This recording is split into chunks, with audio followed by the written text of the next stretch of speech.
I was live earlier and the stream froze, so I just rebooted real fast. So I'll keep trying to see if I can get some people to stop and talk to me. My name is Haas. I'm holding this sign that says, "Come participate in a social experiment." Hopefully, you guys can hear me. Hopefully, I am no longer frozen. We had a little bit of a technical issue, and we are back now. So I'll keep holding the sign. Hopefully, the people who are in the previous stream will find their way to this one. Sometimes that kind of thing just happens, and what can you do?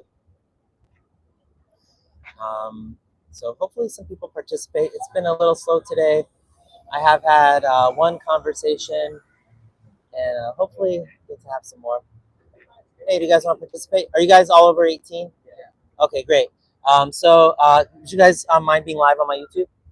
Okay, great. I just I had a little technical issue and I just restarted. Could you guys come into the frame here? Okay. So my name is Haas, and I'm basically asking people, and do you want to participate as well? Would you mind kind of coming to that side just so we're all in the frame here? All right, perfect. So I'm basically wondering. I'm going to ask you guys kind of a thought experiment type of question, and try to kind of just test your values on this. It's a little bit off wall, so just kind of bear with me here.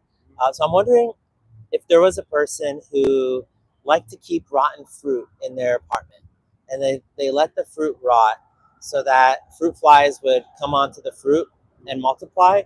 And this person was basically trying to make it so that there were just like clouds of fruit flies in their apartment because the person really liked clapping flies, just like a ninja, like jumping around, like they got, like Mr. Miyagi does like the chopstick thing with the flies. But this person, let's say, just likes clapping fruit flies. Would you guys think that there'd be any ethical issue with that? Like, do you think it's okay? I think there could be like a health issue along with that. What about just in terms of strictly ethics? Like, let's assume that it's sanitary somehow. Ethics in what way? Like ethics, like they're killing animals for fun. They're purposely leaving the fruit there Just to trap them. just to increase their numbers so that they can kind of like jump around and just clap them for like enjoyment, just for fun. Yeah. Yeah, I feel like that's pretty messed up. That his intentions his or her intentions is to create like a trap for fruit flies just for kill them. There's like no other purpose, just to kill them. Well, let's say they kill them and then they eat them afterwards. So they lick their hand and then they eat them. So they're doing it for like a little bit of protein too. Is it necessary? As in, like, they need to consume fruit flies to like not be hungry? That's a really good question. I commend you for that. So no, it's not necessary, right? But I'd say it's no more unnecessary than it is to consume any other animals, right? So I guess I'm wondering what you think about people confining like cows, pigs, turkeys, chickens, fishes, farming them for the purpose of killing and eating them for unnecessary foods. That's a good question. Yeah, I never really thought about that. I was like thinking of like maybe being vegetarian instead, but I was like, I don't know if I can give up like meat like that. Yeah, so about vegetarianism, I mean, a vegetarian could theoretically end up harming more animals than someone who eats it because I don't know how much you guys know about the dairy industry, but with cows, they need to be forcibly impregnated, so they're not getting pregnant on their own. And I won't get into too much detail about how that happens, but it's just as disgusting as you can imagine. And once the cow's no longer able to produce milk, enough milk, she's then sent to slaughter for like cheap ground meat, basically. So she basically gets exploited for 5 or 6 years on average before being killed. So you could think of it as maybe more cruel. I mean, but then again, the pigs that people are killing, in gas chambers, by the way. That's how like about 95% of pigs are killed, even in the most human types of methods. And actually, to be perfectly clear, sorry, I'm kind of bouncing around here, but pigs aren't actually killed in gas chambers. The gas chamber is just to basically incapacitate them. Yep. So if you've opened like a can of soda or a bottle of pop and you kind of like put it up to your mouth, it kind of maybe burns if you put it up too quickly. Yeah. That's the gas, carbon dioxide, that's concentrated in a chamber. That they're maybe like 3 or 4 pigs are put into a little cage basically that's kind of lowered into a gas chamber. It's filled with carbon dioxide. This creates carbonic acid when it reacts with the mucous membranes in their body. So their lungs are burning, their eyes are burning, their throat is burning. They're thrashing around like crazy, like, kind of throwing themselves against the bars. Like their eyes are almost basically popping out from this process. And then after a minute or two of basically just like thrashing around, the chamber lowers down, this hatch opens, and they just roll and plop out into this like receiving bay basically that has like a little ledge that prevents them from falling onto the floor. And then after that point, then hooks are hooked up to their feet that raise them up, and then they're cut. Basically, their throat is cut while they're still alive. Their heart is still beating because the heartbeat is important for the flesh to not be soaked in blood. So the heart basically beats the rest of their blood out of their body until they die from blood loss, plus like kind of the damage and the tissue trauma that they experience in that burning chamber. So it's perfectly legal to gas pigs. Does that remind you guys of anything like gas chambers, like torturing beings or hurting them in gas chambers? World War II. Yeah, specifically like Hitler stuff, right? Would you blame pigs if they thought of humans as basically like Hitler-esque in terms of what we're doing to them? I guess not. Yeah, I appreciate your honesty. And then I think we were talking about like just the ages that animals are killed at. So pigs are about like maybe 6 to 8 months old. It's important to remember that these animals are also selectively bred. So like pigs are bred to just get very fat very quickly. Cows that are bred for their milk are bred to produce a lot of milk very quickly. So they're a different breed than the kind that's raised for their flesh. Like the milk breed of cows are bred so that their udders basically just fill up with milk very quickly. So it's an unnatural amount of milk that they're bred to produce, and this can produce like painful infections like mastitis, for example, which is like inflammation of the mammary glands.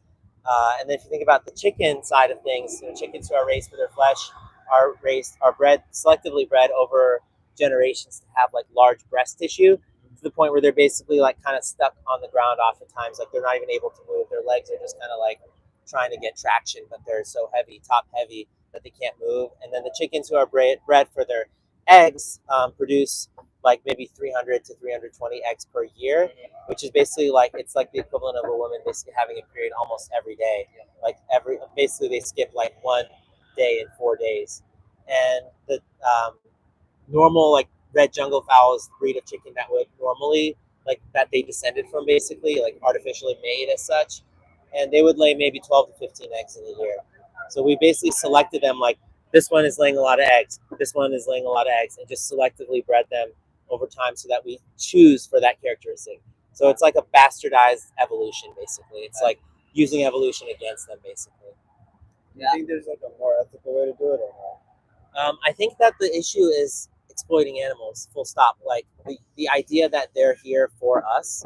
So basically a vegan philosophy, which is what I'm promoting, is the idea that other animals who we share the planet with are just fellow inhabitants who are here with us instead of for us. Yeah, they're fellow sentient beings. So have you guys heard the word sentience before?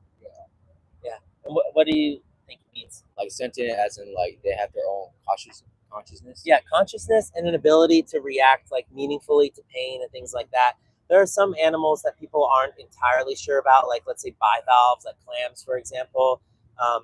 There have been studies done on them, which I'm against animal testing too, by the way, but there are studies where they're like not sure if clams exactly necessarily feel pain or don't, but there are a lot of animals who are being farmed and tortured who we know feel pain, like dogs are eating cases.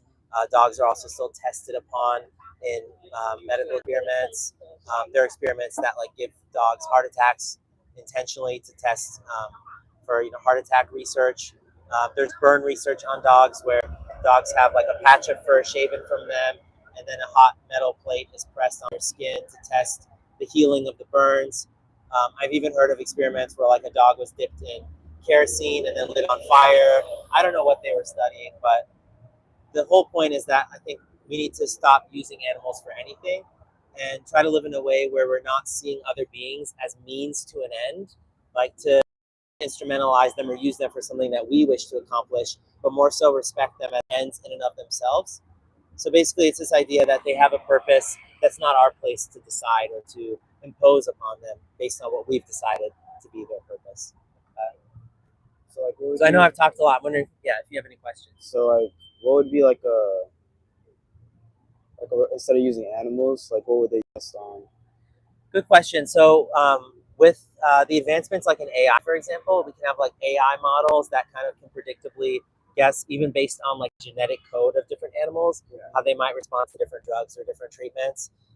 Another thing is volunteers, like human subjects who volunteer themselves for the purpose of science or paid. Consent. Yeah, consent. It's all about that. You know, if people can also, you know, be rewarded for their participation. So I know it's kind of like grim, but like I think it's ethically better for a person to have to decide whether it's worth getting burned to make $2,000 versus like a dog just kind of wanting to just be left alone and doing that to them instead. You guys think that like if a pig were to be in that experiment getting burned, it would be any less torturous for that individual compared to like a dog getting that done to them? Compared to the dog and the pig. Yeah, like do you think it's any less scary or any less painful for a pig to get burned than it is for a dog to get burned? I don't think so. Yeah, great. Yeah. So, what would stop you, I guess, from deciding? So, I've kind of talked about what veganism is. You guys can make a huge difference. I mean, one person who goes vegan saves between maybe 100 to 300 animals per year.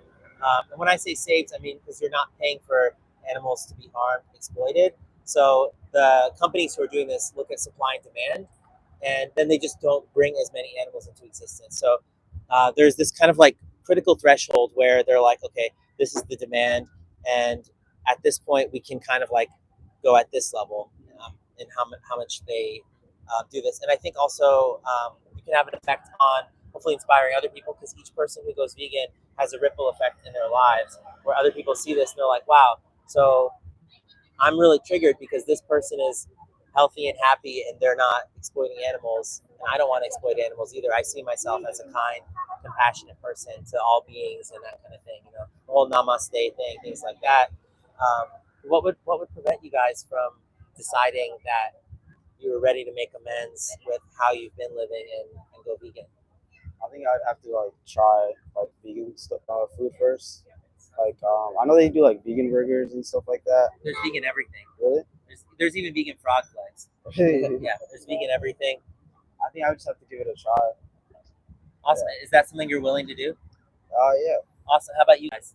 I would consider trying it. I never tried one before, but it wouldn't be off the table. Yeah. How about you? Yeah, I feel the same way. If it's on like down the street or something, I would definitely try it. Yeah, I mean, and sorry. Oh, sorry. I have a question for you. How long have you been vegan? Yes, I've been vegan about almost 13 years now. I stopped eating animals a couple of years before that, and it's the only regret that I have is not doing it sooner. What is your like regular diet like? You know, fruits, veggies, beans, grains, nuts, and seeds, and everything that we can produce from those. So, you know, there's a lot of different like plant-based like protein options, like the Beyond and the Impossible, and there's like jackfruit things. There's like Jack and Annie's, and all different kind of like plant-based burgers. But it's also not necessary to eat that stuff. I mean, it could be okay once in a while, but the least expensive and I would say the healthiest way to eat is just a whole food plant-based diet. So just eating literally what comes from the earth. You know, preparing like vegetable type stuff like stir fries is something I really like. Cutting up like tofu, stir frying some like broccoli, carrots, sugar snap peas, that kind of thing. And then, you know, different things like, you know, peanut butter and jelly sandwich is already vegan. You know, a lot of pasta stuff is vegan. You can get a pizza just without cheese and it's vegan, you know. So it's really not as hard as you think. It's just a matter of just like sometimes you got to check like does this have honey in it or something like that. But it's really not as hard as you think. It's just a matter of like really having a strong enough why. If you feel strong enough about the idea that we ought to live without essentially stealing from nature, then it's really easy. And then the best feeling that you can expect to get from it, even beyond like health stuff, is just the feeling of no longer being a hypocrite when you say that you're an animal lover. You can actually like really mean that, and there's really no way that I can describe what that feels like without a person committing to it. It's kind of like a cartwheel, you know. You can't kind of like almost maybe do it.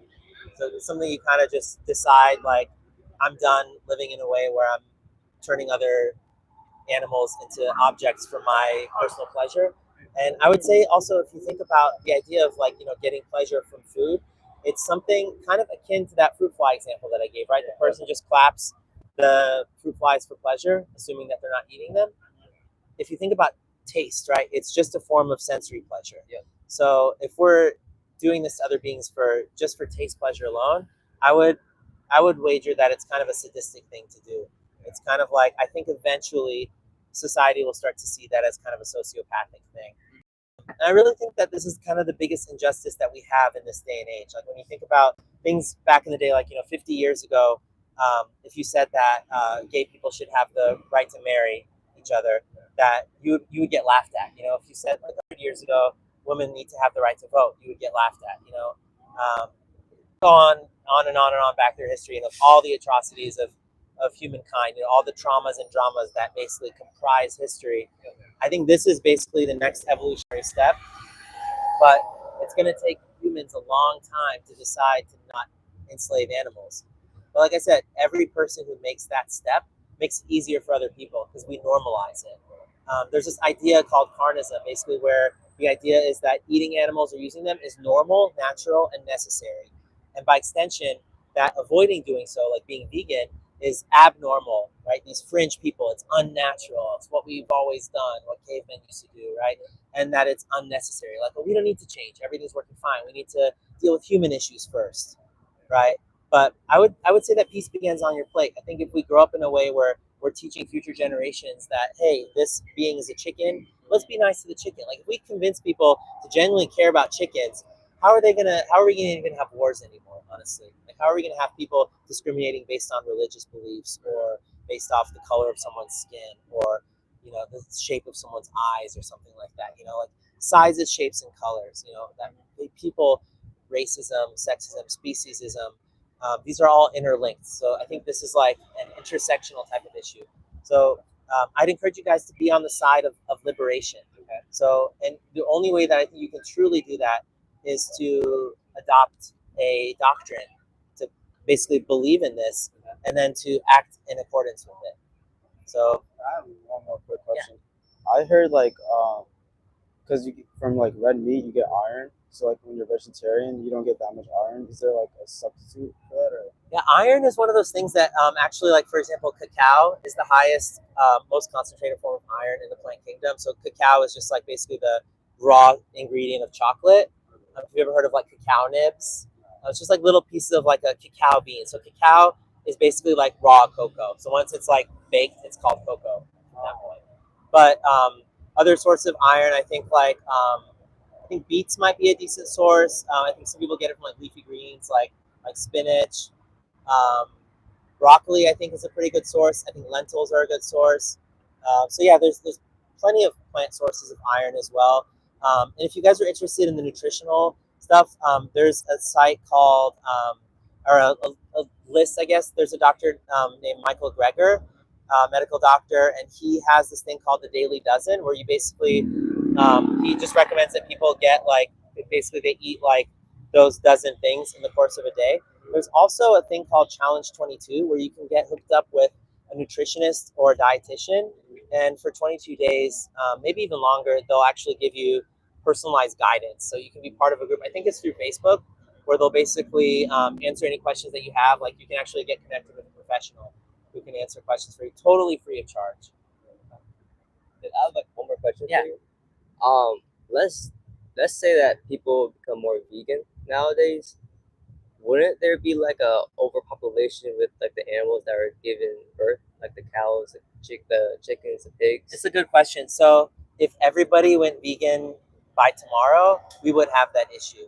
But the system is going to change slowly, right? Like we're having trouble even shifting the needle a little bit so that less animals are bred into existence to be killed as the human population grows. Okay. So we don't have to worry about that. As the demand decreases, so will the supply. That's the eventual hope. You know, as it becomes societally more normalized to leave animals alone, the supply is going to decrease concurrently. Um, we need to basically start from the grassroots, right? You know, we can try to affect policy by contacting our congresspeople, all that kind of thing, but they're all in cahoots with animal ag. Like the lobby is huge. Like egg prices go up, the government steps in, bails out the industries, drives the price down. You know, these industries have massive financial power and huge incentive for people to not be aware of what they're contributing to. So, like slaughterhouse footage that you can find online, for example, is recorded through hidden camera investigations. Right, people actually risk their own safety to go in and put these cameras in these places, and it's actually illegal to do so. There's ag-gag laws, which basically prevent even like bringing the light of day to the stuff that's happening. Have you guys ever seen any footage of what happens in slaughterhouses?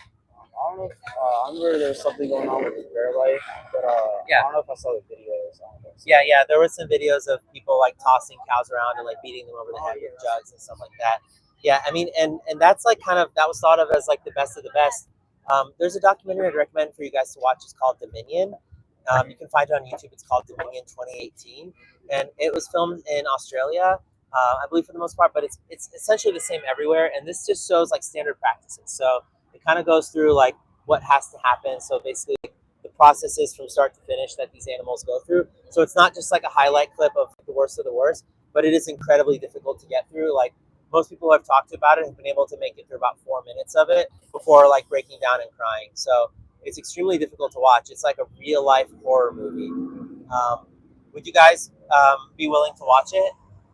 I guess. Yeah. Maybe like a trailer or something. A trailer? Yeah. Well, the trailer's not really going to kind of show you what really happens, but yeah, it's on YouTube. Dominion 2018 is the link to it. And I guess is anything preventing you guys from having like a vegan rest of your day? Let's just start with today.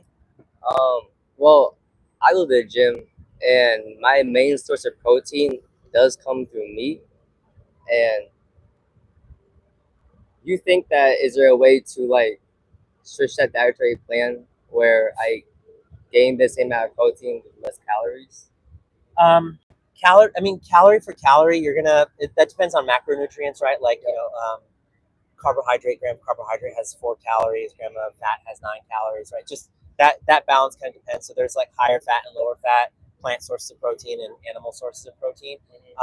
But to get like more concentrated source of protein, you can get something called TVP, for example, textured vegetable protein. That is just basically like these little flakes. Once you add water to it and some soy sauce, chili powder, garlic powder, some seasoning, basically makes like a ground meat type of consistency. You can add to like tacos, sprinkle on pizza, put it in pasta, like a ground beef kind of thing. But then also, like, you know, most restaurants here in Chicago, they'll have a tofu option. So like there's like a Korean restaurant called Bibimbap over on Jackson. They have like a tofu thing. There's like a Korean like soul bowl or something like that. They have a tofu option. If you go to like Naf Naf Grill over on Wabash, they have falafel. If you go to like Roti over just around the corner there, they have falafel option. So yeah, all these places they have like most places have tofu, right? You go to Chipotle, they're a good source of protein, but they also have sofritas, which is a plant-based protein. I'm not the most muscular guy, but I think I have a decent amount of lean mass. I have about 115 pounds based on my last DEXA scan. I was able to put on about 7 or 8 pounds of muscle in about 6 months, and I also lost some fat in the process. So yeah, you can absolutely build muscle and get fit as well. There's actually a documentary on Netflix called Game Changers, and it shows like elite level athletes just absolutely crushing it in their respective sports, all on a fully plant-based diet. So yeah, the science is on our side. So there's an Academy of Nutrition and Dietetics, which is the largest organization of nutritionists and dietitians in the world, and it's their position based on a position paper they released that a well-planned plant-based diet can be suitable for all stages of life, from pregnancy, infancy, adulthood, etc. I get about 2,500 calories on a daily basis, and my protein intake, I track everything. I've tracked everything for almost the last year, maybe more. And I get about 120 grams to 140 grams of protein or so per that 2,500 calories. It's absolutely doable. I drink a pea protein shake every day. Most people who are trying to build muscle, even on a non-vegan diet, they'll be drinking like whey protein during the day, right? And then they'll be drinking like casein, another milk protein at night. So if we just replace that with rice protein, pea protein, etc., it's absolutely possible. So I know I kept you guys quite a while, but you guys have any of you guys willing to declare that you're gonna take animal rights seriously and see if you can kind of hack this and be vegan going forward? Yeah, I think I'll definitely try once we get back home because we're visiting right now. But yeah, I'll definitely give it a try. I encourage you guys to also think about just the idea of trying, and like if you are these animals in these positions where you're having somebody coming at you with a knife and there's no escape for you, and your friends and family are having this happen to them right in front of your eyes, do you think that it would be good enough for someone to try, or would you want it to stop immediately? Like, yes, try it. Stop immediately. Yeah. So I guess I'll just ask you guys, maybe one by one, like how many more animals do you think could be exploited and killed in your name? I think none should be. Yeah. How about you? I don't know. I don't want to jump into conclusions and say like I want to like fully like change my perspective on it.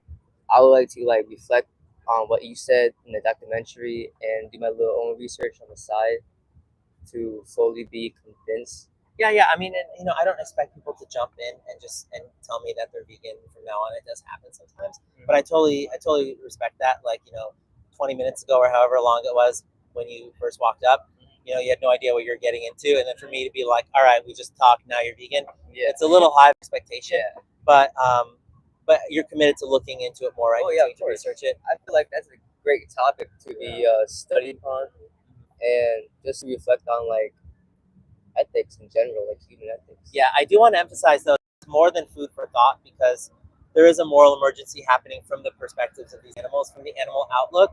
They're being bullied, like we talked about. It's basically being Hitler to animals. Yep. So I do want to encourage like the urgency of it, and you may not be ready to answer the question of how many more animals you'd want killed on your behalf or in your name, but would you say that ideally it would be zero? Like you wouldn't want animals to be tortured and killed for you, right? If it's specific for me, then no, I don't think that should justify the right to slaughter them like that. Yeah, and that's just supply and demand. Basically, when you give money to these companies, you're saying, please do more of this. How about you? I definitely agree. I think ethics or how animals are killed should be really reconsidered. So, like even if they don't completely get rid of slaughtering animals, at least they do it in like a more civil way. What would that look like a humane slaughter? Humane slaughter. Like the idea of like predator and prey. Like everyone's going after like the food chain. Like everyone goes after each other. It goes into like kind of like the whole loop. It's kind of like that idea where it's like you're always end up in someone's place. So for like like how when people get buried, like before like coffin caskets, the maggots like, take over and like destroy like the body. It's kind of like that sense in a way where like it all comes around. So what would a humane killing look like? I think he's trying to say like maybe not a way to kill them, but in moderation. I don't know. I mean, I think I would encourage you to think about if you were in the position of that victim. Would you want it to stop a little bit? Like if you think about if somebody's doing something else that's harming someone else, like let's say instead of meatless Mondays, someone who beats their wife every day does beatless Mondays, where their wife doesn't get beaten on that day, right? It's something that they're doing for pleasure, because we've already established that it's not necessary to do it at all. Do you kind of get where I'm coming from that? Like the animals in the wild, for example, are killing each other out of necessity, right? Because they don't have any other choice. But we have grocery stores, we have the option to choose kindness. But there's a whole society telling you to keep doing it. You turn on the TV, have some more meat and cheese with your meat and cheese. You know, have an egg cheese biscuit muffin, whatever kind of thing. It's all stuff that they're just lacing animal products into. So if you want to keep going in that trajectory, there's a whole tide of support for you. It takes courage to actually go against the grain. I definitely understand. I would want to take more time into consideration, watching the documentary you talked about. Yeah. Looking into more research, all that. Yeah, so I won't take more of your guys' time. I'd encourage you guys to look into it with the documentary Dominion. Maybe you guys can do like a movie night sometime and just watch it and see who can make it all the way through. And maybe that if someone makes it all the way through, they get, you know, you guys can each pull in like $10 or something like that, and then, you know, see who makes it to the Anderson. But I only have one of these, unfortunately, so I'd like to just have you guys share it. But that's from a place called Vegan Outreach. It just has a little bit more information, but really check out the documentary Dominion, because that's kind of like, I think, if you're paying for it, then you owe it to yourself to know what you're paying for. And also check out, like I mentioned, Challenge 22.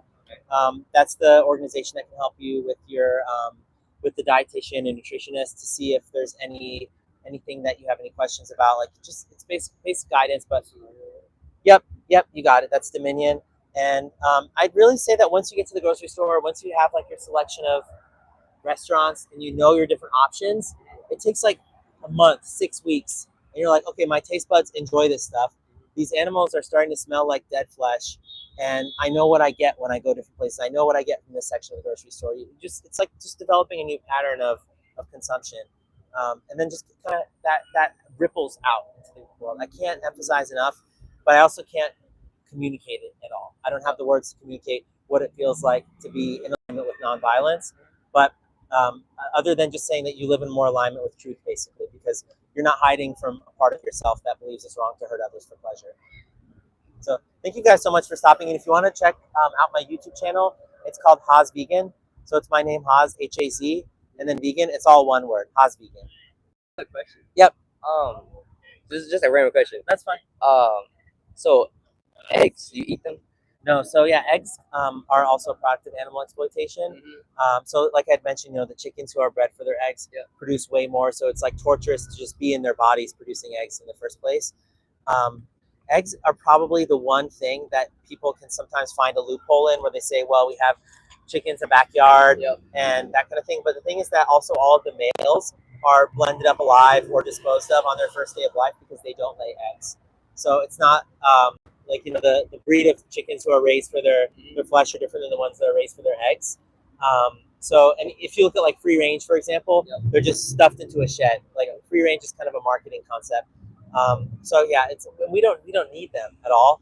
But yeah, I would say that like if you have chickens also in your backyard, for example, and they're laying eggs, you can give the eggs back to them because they lose a whole bunch of nutrients when they lay the eggs. So they can suffer from like osteoporosis, like brittle bones, that kind of thing, because it takes so much calcium to produce an egg. It takes an insane amount of energy.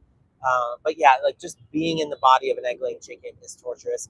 Even if we just set aside what happens to the males, like I don't know if you guys will see this if you watch Dominion, but the males are just blended up alive. So there's like a conveyor belt where people just say, okay, male, female, sort them out, and then the males just get blended alive in a wood chipper. It's absolutely terrible to see. Yeah. That's good. Because honestly, I thought that it would be kind of like a loophole, I guess, where if the chicken lay eggs, the ones that can be like grown into new chickens, they're okay, but the ones that are just egg, I thought those eggs are okay to eat. So you mean the unfertilized ones? I guess you could say that. Yeah, I mean, like I said, you know, it's something that, again, it's a matter of seeing them as a resource, like seeing their body. It's kind of like saying your body, my choice. Chickens also kind of like can be protective of their eggs, so they may wish to kind of sit on their eggs, and this kind of discourages them from laying more eggs, because if they lay a clutch, it may actually help prevent their body from wanting to keep producing eggs also. So it's kind of just cruel in a way where we're just using them as resources. So I'd encourage you to just kind of look to a mentality of not viewing them as ours, like just like your body, your choice kind of thing for the chickens. Very fun. Yeah, I appreciate you guys stopping. And I don't know if it's going to start raining harder, but I might be wrapping up here. But I appreciate you guys stopping. And please do check out Dominion and enjoy your time in Chicago. Thank you. All right, thank you guys. Yeah, likewise. All right, yeah, take care. All right, have a good one, guys. All right, what a conversation. And it is, I think the rain is kind of starting to come down. So I'm going to have to cut it because I don't want my technology to get ruined. This has been Vegan Outreach from Haas. Thank you guys for stopping in. I'm going to try to shut this technology down as quickly as I can. Thank you to everybody for being here. I see some awesome vegans in the chat. And have a great vegan day, everybody. All right, bye for now. Be well. Peace.